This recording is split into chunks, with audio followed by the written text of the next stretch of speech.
and the Timberwolves. And you like things about both of these teams, Zach. So let's start with the Lakers here.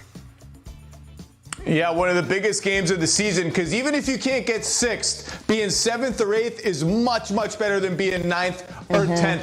And Anthony Davis against the Bulls the other night, remember, he only took 8 shots in LeBron's first game back. Everyone was panicking. AD, when is he going to show up? Dominant against the Bulls. And when you know you're going to get dominant AD is when he starts busting stuff out off the dribble. He's actually got a good handle. And here's just like, you don't want to bring it up. How about I run a pick and roll? Maybe I'll get a switch. I got a switch. Alex Caruso, I'm way bigger than you. I'm going to take you in the weight room, hit a little jumper over you. That's it. And AD can do that kind of stuff. Coast to coast takes all of it when he's feeling good. And the Wolves, look, it's only been a few games with Karl Anthony Towns back, but it already doesn't look quite as awkward with Towns and Gobert as it did early in the season. And one of the reasons is they're cooperating on a lot of stuff like this. Pick and roll, and then watch.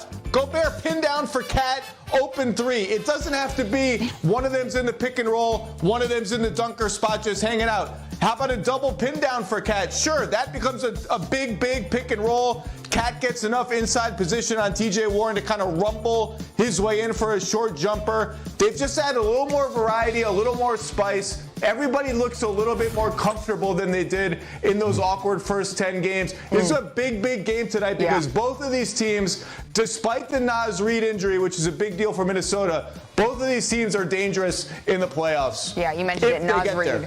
It's unfortunate news there. He fractured his left wrist. He's going to be out indefinitely, which is a huge loss for Minnesota. But that set the backdrop for all of this perfectly.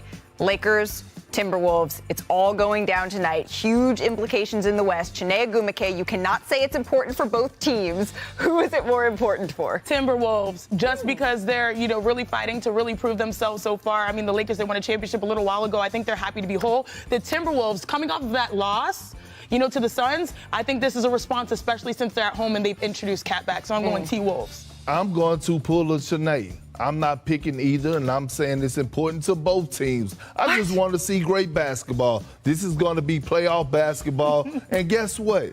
Anthony Davis and Karl Anthony Towns, they have a little beef there, right? The Kentucky boys, they always, every time they match up, they want to go at each other. So I'm looking forward to the game. I want to see what LeBron James is going to do because we know McDaniels is going to be guarding him. I want to see what Ant-Man's going to be doing. I just want to watch good basketball. Yes, I'm straddling the fence today. You're pulling a Chiney, and you know what? It's Friday, so it's all going to be fine. If the Lakers, though, if they do win tonight, they're going to be over 500 for the first time in a long time, my friends.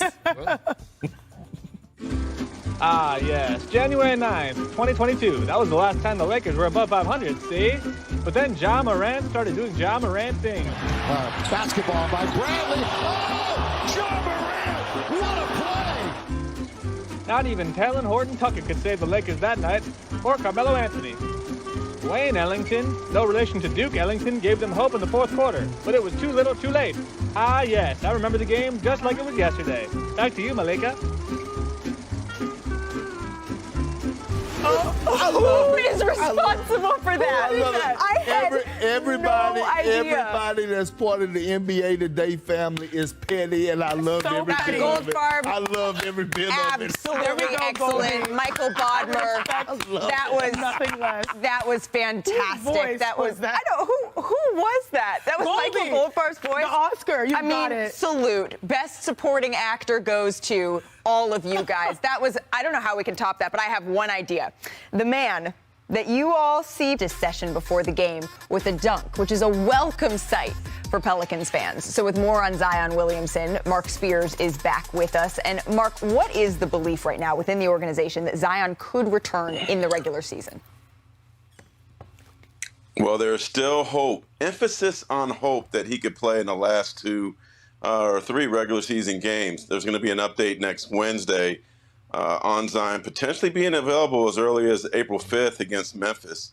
Now, Willie Green recently said last week that he's not leaving out of the possibility that April 5th game Zion can play. The fact that he is working out publicly and dunking is a good sign. Now, in that dunk, he didn't jump off his right leg where the hamstring injury is. It's off his left leg. But look, this guy didn't play in the playoffs last season. He wants to be back in the postseason be in the postseason for the first time. There's extra incentive.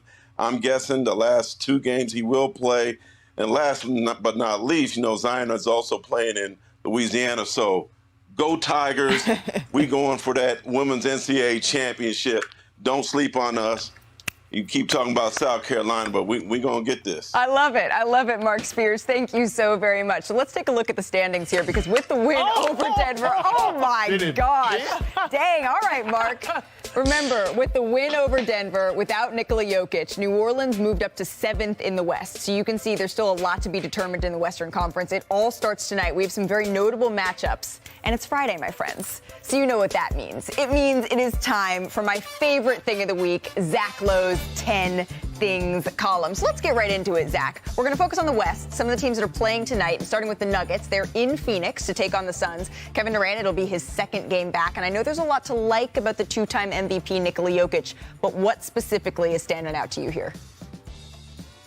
This guy, every year with this guy, he's bringing some new trick to the table. This time, if we go to the tape, he's posting up and even from far away, getting to the rim with no dribbles. The rare no dribble post up. Most big guys have to catch the ball like right underneath the rim to pull this off. But if we go to the tape, Jokic is doing this from like outside the paint. Here we go. Here's the first one. All right, I'm going to dribble around. Okay. Hey, who's in the crowd tonight? Oh, that guy. Yeah, I know that guy over there in the front row. Let me check out everything going on behind. Oh, I'm playing the Grizzlies. You know what? I don't like what I see. Let me get a repost. Shove Xavier Tillman in front of me. I got this whole side of the floor clear. Outside the paint, he catches with both feet outside the paint and banks that. And here's another one.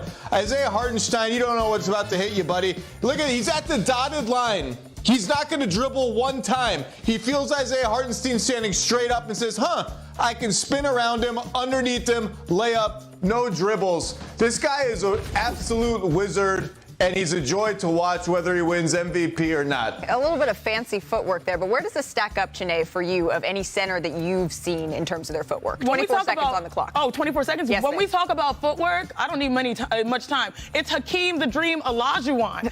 I love what Jokic has done, but I'm sure he's... What? Why are you looking at me crazy? He's drawn inspiration from this man right here. I mean, this guy, growing up in Houston, I literally watched his videos as a post player, and that just set the foundation for any post player.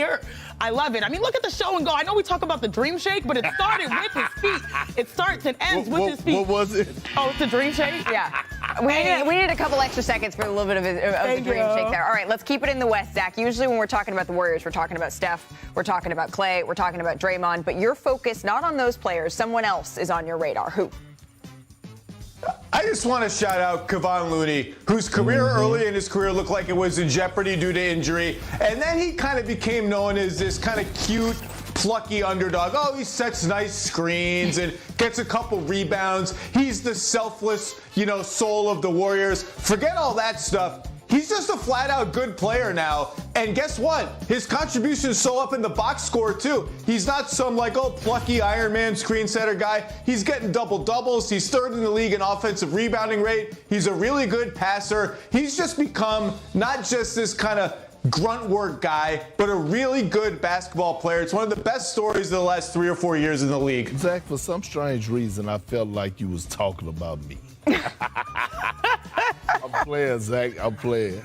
I mean, I feel like we have to go to you now, though, because Zach likes Kevon Looney, but to you, the most important Warrior, if it's not Steph, it's not Clay, it's not Dre, it's not Andrew Wiggins. We know how important all 4 of those guys are. 24 seconds on the clock. To you, who is it, Perk? We also know how important Jordan Poole is, but I'm going with Jonathan Kuminga, right? We talk about them trading James Wiseman. Why? Because they have faith in this young man right here, one of the most athletic guys in the game today, a guy that continues to improve, a guy that could be a lob threat at the basket, and guess what? A more improved jump shooter yes, now. Sir. Knocking down the 3-ball and things to that nature. I know I talk slow, but his IQ has also picked up. I've been seeing some nice dimes out of him of late as well. That was like 30 seconds. It's fine. So the game that is on the schedule that will likely have the biggest impact tonight on the Western standings is the Lakers.